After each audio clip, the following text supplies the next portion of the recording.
নমস্কার বন্ধুরা, আমার গ্রিন স্টোরিতে আপনাদের স্বাগত। আজকে আমাদের আলোচনার বিষয় বুগেনভেলিয়া। ছাদ বাগানের একটা জনপ্রিয় গাছ বুগেনভেলিয়া।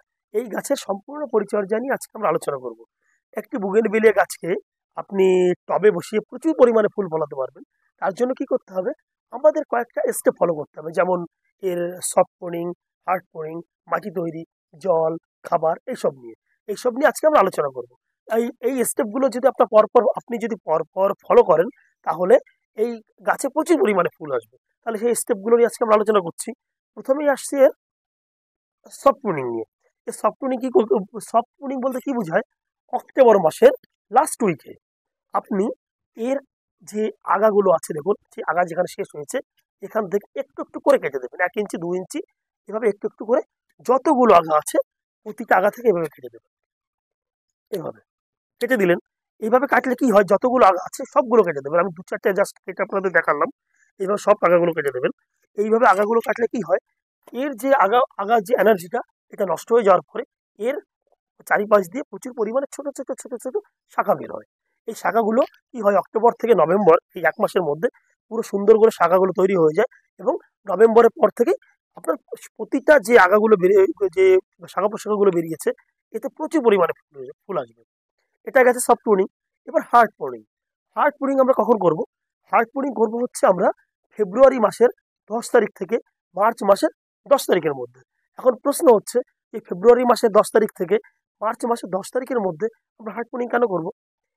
যে কোনো গাছ, তার মধ্যে বুগেনভেলিয়াও, এই গাছটা শীতকালে সম্পূর্ণ ঘুমিয়ে থাকে। এর কোনো কচি কচি পাতা কিচ্ছু বেরোয় না, গাছটা কখনোই বড় হয় না। এই পদ্ধতিকে বলা হয় ডরমেন্সি পিরিয়ড। এবং যখন ফেব্রুয়ারি মাসের 10 তারিখ হচ্ছে, 10 তারিখ থেকে মার্চের 10 তারিখ, বিশেষ করে ফেব্রুয়ারি মাসের 10 তারিখ যখন শুরু হলো, তখন দিনে এবং রাতের তাপমাত্রা পার্থক্য থাকে থাকে প্রায় 10 ডিগ্রি। মানে দিনের থেকে রাতের তাপমাত্রা প্রায় 10 ডিগ্রি কম থাকে। এমতো অবস্থায় গাছ প্রচুর পরিমাণে কচি পাতা এবং শাখা প্রশাখা বের করতে থাকে। মানে গাছ ফেব্রুয়ারি মাস আসার সঙ্গে সঙ্গে ঘুম থেকে ভেঙে বা বিশ্রাম থেকে ভেঙে জেগে ওঠে। এই জেগে ওঠার প্রক্রিয়াকে বলা হয় গ্রোয়িং পিরিয়ড। মানে গাছের গ্রোয়িং পিরিয়ড শুরু হলো ফেব্রুয়ারি 10 তারিখ থেকে মার্চের 10 তারিখে। এবং এই গ্রোয়িং পিরিয়ডটাকে আমরা সম্পূর্ণভাবে সুন্দর করে এগিয়ে নিয়ে যাওয়ার জন্য আমরা এর গাছের হার্ড প্রুনিং করবো। মানে গাছটাকে সুন্দর করে একটা শেপ দেবো, কাটাই ছাটাই করে সুন্দর করে একটা জায়গা তৈরি করবো, এই শিকড়গুলো কাটবো, যাতে গাছটা গ্রোয়িং পিরিয়ডটাকে আরো সুন্দর করে নিজে থেকে এগিয়ে নিয়ে যেতে পারে এবং গাছটার শেপ সুন্দর হয়। তাই আজকে যেহেতু মার্চ মাসের প্রায় 6 তারিখ হয়ে গেছে, একটু লেট হলো আমার, সেই এখনো দেরি হয়নি, সেই জন্য গাছটাকে আমি হার্ড পোনিং করবো, রিপোর্ট করবো। এবং হার্ড পোনিং করছি, দেখুন হার্ড পোনিং করবো কি করে। হার্ড পোনিং আপনার নিজের মতো করে বুঝে বুঝে করবেন। আপনি গাছটাকে কি করে শেপ দেবেন, প্রতিটা ডাল আমি প্রায় কেটে ফেলবো।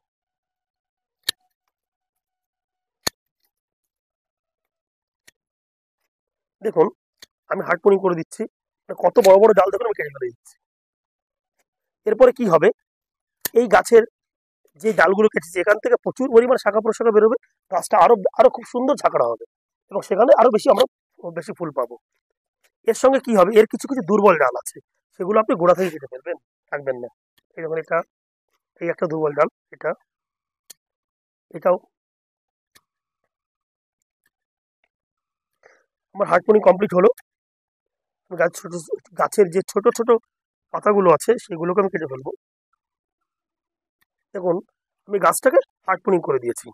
এবার হার্ড পোনিং করার পরে যে কাজটা, যে আমার এই হার্ড পোনিং কমপ্লিট।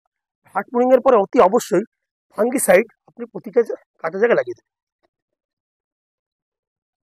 এটা হচ্ছে সাব ফাঙ্গিসাইড, যে কোনো দোকানে আপনি পেয়ে যাবেন, মানে যে কোনো সারের দোকানে আপনি আপনি পেয়ে যাবেন, এটা সবুজ রঙের হয়।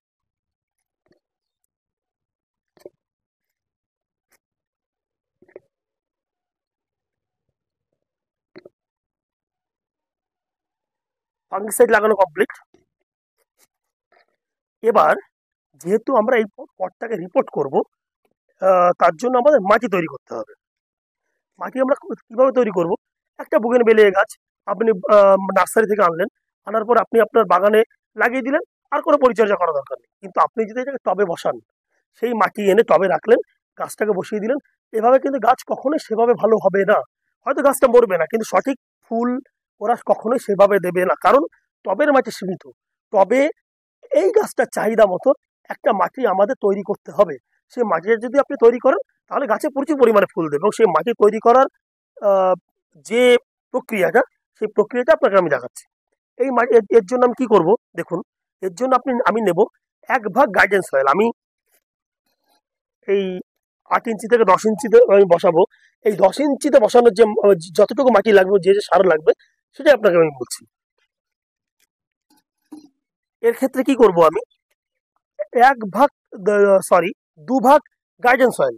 2 ভাগ গার্ডেন সয়েল বলতে আপনি হাতের কাছে যে মাটি পান সেটা নেবেন 2 ভাগ। তার সঙ্গে নেবেন 1 ভাগ লাল বালি, মানে বিল্ডিং এর লাল বালি যেটাতে প্লাস্টার করা হয়, সেইটা নেবেন 1 ভাগ। আর সঙ্গে নেবেন 1 ভাগ গোবর সার অথবা পাতা পচা সার অথবা ভার্মি কম্পোস্ট। কিন্তু এক্ষেত্রে গোবর সার এবং পাতা পচা সার এটা অবশ্যই 1 বছরে পুরনো হতে হবে। এই এই কি কি গাছে 2 ভাগ মাটি, 1 ভাগ লাল বালি, 1 ভাগ গোবর সার অথবা পাতা পচা সার অথবা ভার্মি কম্পোস্ট, এবং আহ, এর সঙ্গে আপনি কি কি মিশাবেন, এর সঙ্গে আপনি মিশাবেন 1 মুঠো হাড় গুঁড়ো, 1 মুঠো শিংকুচি, 1 মুঠো খোল গুঁড়ো, এবং 1 মুঠো নিম খোল। আর সঙ্গে ½ চামচ পটাশ এবং ½ চামচ ফসফেট। এই কটা উপকরণ আপনি ভালো করে মিশিয়ে নেবেন। মিশিয়ে নেওয়ার পরে আপনি কি করবেন, একটা 2 mm চালনি, যেটা প্লাস্টারের করার জন্য যে চালনিটা ব্যবহার করা হয়, সেই চালনিতে আপনি এগুলোকে ভালো করে মিশিয়ে গুঁড়ো করে চেলে নেবেন। চেলে নেওয়ার কারণ হচ্ছে এর ভিতরে যে শুকনো কাঠ, শিকড়, পেরেক থাকতে পারে, সেগুলো আলাদা করে দেওয়ার জন্য। মাটি মাটি আমাদের কমপ্লিট হলো।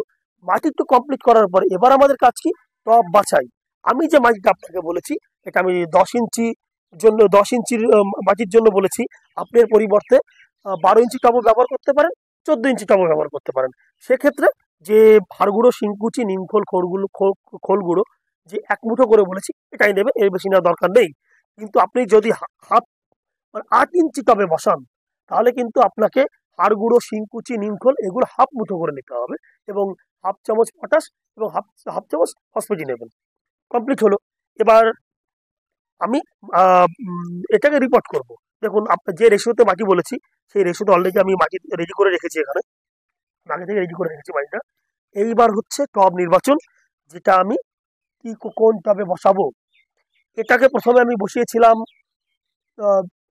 6 ইঞ্চি টবে। আমি যখন নার্সারি থেকে গাছটা নিয়ে এসেছি, একদম ছোট গাছ ছিল, সেটাকে কখনোই কোনো মতে বড় টবে দেওয়া যাবে না, তাহলে গাছটা মরে যাবে। আমি এটাকে 6 ইঞ্চি টবে বসিয়েছিলাম। সেই 6 ইঞ্চি টবে ছিল আপনার 4 মাস। 4 মাস পরে সেই গাছটাকে আমি তুলে এই 8 ইঞ্চিতে রিপোর্ট করেছিলাম। এই 8 ইঞ্চিতে রিপোর্ট করার পরে প্রায় 6 মাস পরে, ফেব্রুয়ারি মাস আস্তে আস্তে প্রায় 6 মাস হয়ে গেছে। 6 মাস পরে এই 8 ইঞ্চি টপ থেকে এটাকে আমি 10 ইঞ্চিতে বসাবো। এখন এই 8 ইঞ্চি টপ থেকে আমি 8 ইঞ্চি থেকে গাছটা কি করে বের করবো, দেখুন। গাছটাকে আপনি এভাবে ধরবেন, এভাবে, যাতে গাছটা পড়ে না যায়। এভাবে দু হাত দিয়ে চাপলেন, চাপার পরে নিচু করলেন, নিচু করার পর আস্তে করে একটা টোকা দিন। দেখুন, আমার গাছটা হাতের মধ্যে চলে এসছে অলরেডি, টপ থেকে বেরিয়ে এসছে, এবং গাছটা হাতের মধ্যে চলে এসছে। আমি টপ থেকে বের করেছি। এবার কি করব, একটা মাপ আনুমানিক এই 1, 2, 3 আঙুল এভাবে আমি এখান থেকে সোজাভাবে কেটে ফেলে দেবো। এতে গাছের কোনো ক্ষতি হওয়ার সম্ভাবনা নেই। যে অতিরিক্ত যে শিকড় থেকে রুট বহন হয়েছিল, সেটাকে আমি কেটে ফেলছি এভাবে।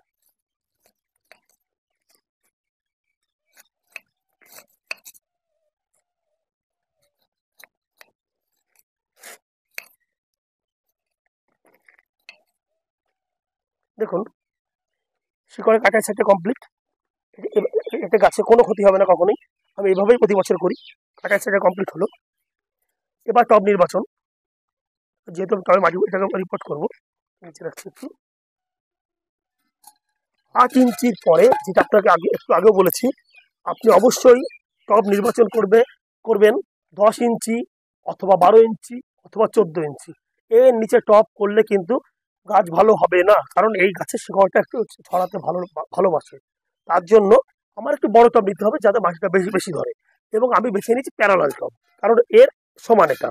দেখুন, এই প্যারালাল টবে কি হয়, নিচে মাটিটা বেশি থাকে, আর গ্লাস টব নিচে যেহেতু সরু হয়, সেখানে মাটি কম থাকে, কিন্তু গাছের শিকড়টা নিচে ছড়ায়।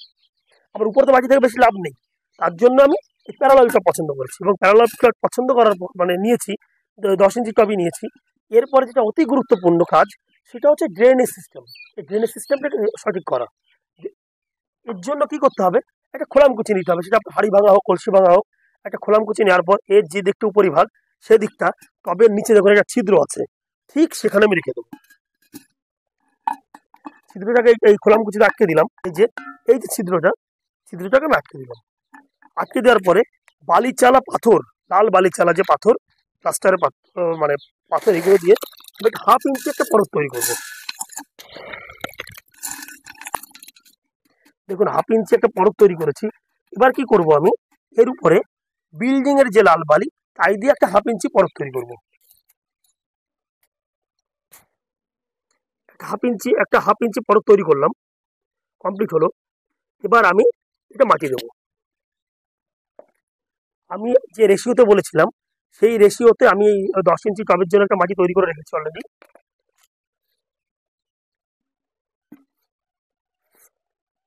মাটি দিচ্ছি এবং প্রতিবার মাটি দেওয়ার পর এটাকে হাত দিয়ে চেপে চেপে দেবেন, যাতে এর মধ্যে কোনো বাতাস না থাকে। বাতাস থাকলে কি হয়, জল দেওয়ার পর একটা বাবেল তৈরি হয়, সেই জায়গাটা ফাঁকা থাকে, সেখানে গাছের নতুন শিকড় তৈরি হলে শিকড়টাকে পচিয়ে দেয়। তার জন্য চেপে চেপে দেবো যাতে কোনো হাওয়া না থাকে মাটির মধ্যে। দেখুন আমি মাটি দিলাম, মাটি দেওয়ার পর গাছটা বসিয়ে দিয়েছি করে।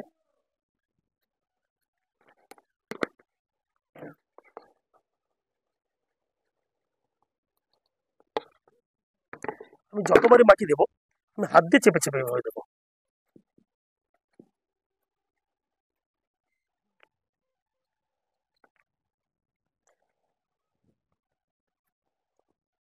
আমি গাছটাকে বসিয়ে দিয়েছি। এবার দেখুন এখানে একটা সার্কেল আছে তবে ঠিক ওই সার্কেল অনুপাতে ভিতর দিয়ে আপনি সেই জায়গাটা ফাঁকা রাখবেন পুরোটা জল দেওয়ার জন্য। আর এই সার্কেলের উপরে আপনি কখনোই মাটি দেবেন না। রিপোর্ট করার পরে এবার আপনার যে কাজ, টব ভরে জল দেওয়া। মানে আপনার গাছ জল পছন্দ করুক বা নাই করুক, রিপোর্ট করার পরে আপনার প্রথম কাজই হচ্ছে টবটাকে পুরো ভরে জল দেওয়া। সেই জলটা আমি দিচ্ছি এবং জল দেবেন এমনভাবে যাতে এর নিচ দিয়ে টবের নিচে ছিদ্র দিয়ে জলটা বেরিয়ে যায়। আমি টব ভরে জল দিলাম, মাটিটা জলটা টেনে নেবে এবং আপনি খেয়াল করবেন নিচ দিয়ে জল বেরিয়ে যায় কিনা। যদি জল না বেরিয়ে যায় আপনি আবার টব ভরে জল দেবেন। তা জল দেওয়ার কাজ আপাতত শেষ হলো। এবার কি করবেন, আপনি এই গাছটাকে 3 থেকে 4 দিন সেমি সেজে রাখবেন, যেখানে ছায়া আছে আলো আছে কিন্তু কোনো অন্ধকার না, কিন্তু ছায়া এবং আলো আছে, সেখানে আপনি গাছটাকে রাখবেন। এবং তার 3 থেকে 4 দিন পর আরেকবার জল দেবেন গাছটায়। তার 2 দিন পরে আপনি এটাকে আলোতে, সূর্যের আলোতে এনে রাখবেন। কোথায় রাখবেন, এই গাছ ভীষণ পছন্দ করে রোদ্দুর, ভীষণ আলো পছন্দ করে। তার জন্য আপনার ছাদ বাগানের যেখানে কম করে 4 থেকে 5 ঘন্টা রোদ্দুর পায় সেখানে আপনি গাছটাকে রাখবেন।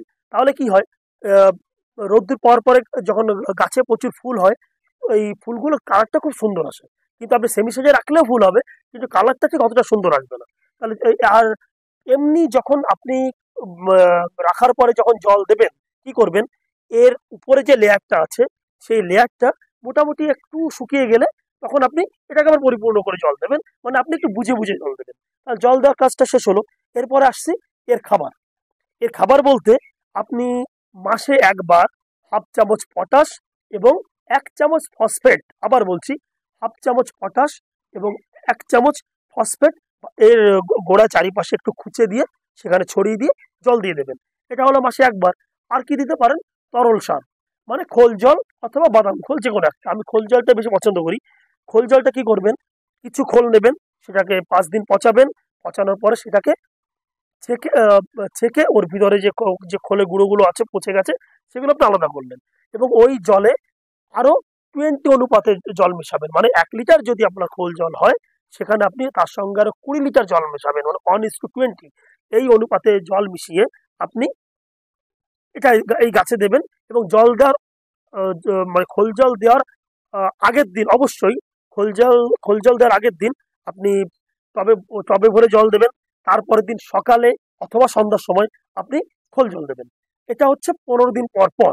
এবার আপনি এটাও করতে পারেন যে 15 দিন পর খোল জল দিলেন, আবার 15 দিন পর আপনি পটাশ এবং ফসফেটটা দিলেন, আবার 15 দিন পর খোল জল দিলেন, আবার 15 দিন পর পটাশ আর 1 চামচ ফসফেট এভাবে দিলেন। আর কোনো খাবার দিতে হবে না এক্ষেত্রে। আর এবার আসছি এর রোগ পোকা। রোগ পোকা বলতে এই গাছের কিছুই হয় না। রোগ পোকা নিয়ে আপনার কোনো চিন্তা এই গাছের জন্য করতে হবে না। আপনি যদি এইভাবে আহ, এই গাছটাকে মানে পরিচর্যা করেন, এই স্টেপ গুলো ফলো করে যদি আপনি গাছটা পরিচর্যা সম্পূর্ণ পরিচর্যা করেন, তাহলে আপনি গাছ থেকে প্রচুর পরিমাণে ফুল পাবেন।